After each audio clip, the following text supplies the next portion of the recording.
Presidente po ng Pison, makibalita tayo dahil nag-file po ng petisyon sa Korte Suprema para harangin po itong deadline ng consolidation Ayan at na. PUV modernization. Magandang umaga sa iyo, Kamodi. Good morning! Magandang umaga, Sir Alvin at Mandoris at siyempre sa ating mga taga-subaybay. Magandang umaga po sa lahat. Kamodi, bigyan mo kami ng konting ideya. Ano po ang punto ninyo at ang argumento ninyo doon sa i-final niyong petisyon sa Korte Suprema? Una, yung pag-suspindi nga dito sa usapin ng 2017-011 na kung saan ay dito talaga nag-umpisa yung punot dulo ng kasalukuyang kalagayan ng ating sektor ng ating public transport. At pangalawa, yung pagkansila dito sa deadline ng December 31 ng 2023. Ito po yung ilang mga laman doon sa ating ipinal sa Korte Suprema kahapon, at sa tulong ng INUPL o Makabayan Black ay naipal po natin. So you are seeking a TRO. Ang hirit ninyo dito na immediate relief ay injunction or TRO? Dapat magkaroon po immediate ng TRO yung ating korte dahil nga dito sa deadline ng December 31. O paano yan pag hindi nag-issue ng TRO, Kamodi? Anong gagawin po ninyo? Sa atin ay tuloy-tuloy naman po yung ating mga pagkilos para nga dito sa igiit talaga na manatili yung ating sektor, yung ating public transport. Dahil talagang pag hindi nga po tayo pinayagan, Sir Alvin, ay talagang magdudulot ito ng isang malaking transport crisis ngayong pagpasok ng January ng 2024 nang ang maepektuhan po dito ay yung ating mga mamamayan at yung ating mga driver at mga operator.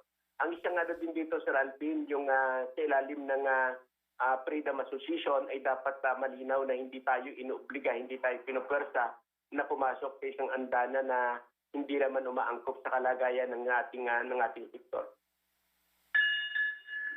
Kamodi, maghingi lang ako ng reaction mo doon sa medyo, ang tawag to, statement ng mga opisyal ng ating gobyerno. Matigas Matigas pa rin sila talaga At hindi lang para itong pagmamatigas, may kasama pang hamon na, sige lang, gawin ninyo yan, tignan natin kung anong mangyayari sa inyo.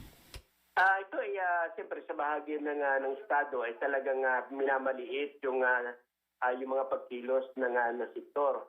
Pero sa atin ay mas dapat na masusi talagang pag-aralan ng LTFRB ng DOTR at mismo si BBM at malinaw yung statement din ni Senadora Amy Marcos na sinasabi nga niya na ang tingin niya ay mali yung napapaabot na report kay BBM kaya nagkakaroon ng malaking problema din sa usapin ng mga desisyon.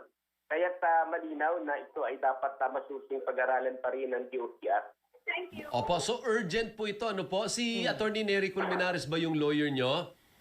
Opo, at yung iba pang abogado po ng INUPL at yung anak ng driver na yung naging abogado, yung taga-Bicol po, ay isa siya doon sa tumutulong sa atin.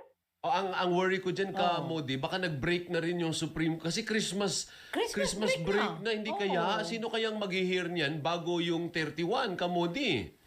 Ang ilang karasan po ng ating mga legal counsel ay siyempre ngayon nga ay break season, Christmas.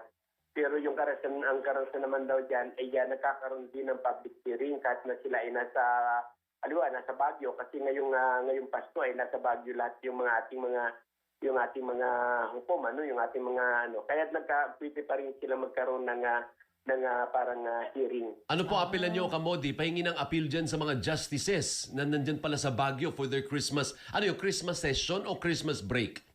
Parang ang ibang sinasabi, nakakaroon ng special pa sa pag magkakasama po yung mga hukom natin. O anong apelan nyo sa mga mahistrado natin? Ang sa atin ay sana ikagyat na dinggin yung ating sinal kahapon dahil dito ay nakataya nga dito hindi lamang yung interest ng mga driver at operator kundi ng ating mga mamamayan. Ang layunin po ng ating pagpapile ay para manatili yung serbisyo ng ating public transport sa sambayan ng Pilipino. Thank you, Ka Modi. Maraming salamat po sa oras nyo. Thank you po. Good luck sa inyo. Good luck. Ma'am Dory. Si Salamat. Ka Modi Floranda po yan, ang presidente po ng Piston. Muli magandang gising Pilipinas, mga kaserbisyo. Narito ay ikalawang bugso ng ating mga panggising na balita. Naghain po ng petisyon sa Korte Suprema ang mga transport group na Piston at Manibela para hilingin na maglabas ng temporary restraining order laban sa PUV modernization program ng gobyerno. Hiniling din ng Piston at Manibela sa katastasang hukuman na harangin ang deadline ng franchise consolidation sa katapusan ng buwan. Git ni Piston National President Modi Floranda na paglabag sa kanilang karapatan ng pagbawi ng kanilang prangkisa dahil sa hindi pagsali sa kooperatiba. Halos 200,000 joper at operator ang mawawalan ng hanap buhay sa December 31 kapag hindi nagpalabas ng TRO ang Supreme Court. Ika-4 na araw na ngayon ang transport strike ng Piston at Manibela. Naglaan naman ang gobyerno ng 450 million pesos na pondo bilang ayuda sa mga tsuper na maaapektuhan ng PUV Modernization Program. Hindi na papayagang makabiyahe ang mga pampublikong jeepney na hindi makakasunod sa December 31 deadline para sa franchise consolidation. Sinabi ni Labor Undersecretary Benjo Benavides na inaasahan nilang dadagsa sa Enero ang mga mag-a-apply para makatanggap ng ayuda.